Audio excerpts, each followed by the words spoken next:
Afra Mohammed, her daughters and her grandchildren have lived in this classroom for 6 months. The school in Khartoum has become a temporary shelter for some of the many Sudanese forced from their homes by the conflict between the army and the paramilitary rapid support forces. Afra says they fled when the fighting moved into their neighborhood. It was terrible to leave the house. We carried the kids, left the air conditioning on, and left with nothing but the clothes on our backs. Artillery shells landed near us, stray bullets were flying everywhere. Early in the conflict, the paramilitary group took control of most of the capital.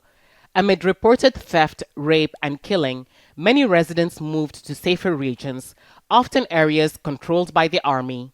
In Darfur, where the Rapid Support Forces is accused of ethnic cleansing, 500,000 escaped to neighboring Chad.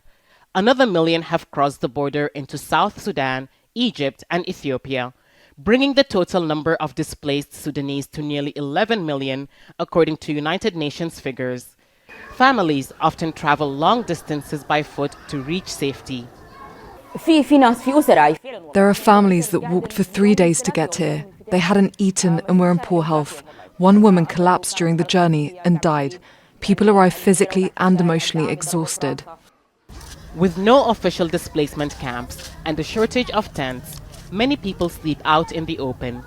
Access to food, clean water, and health care is also difficult. Back in Khartoum, Afra says conditions are far from ideal, but at least her family is safe, for now anyway. There is no sign the conflict is going to end anytime soon, meaning more Sudanese will likely be forced from their homes. Hiba Morgan, Al Jazeera, Khartoum.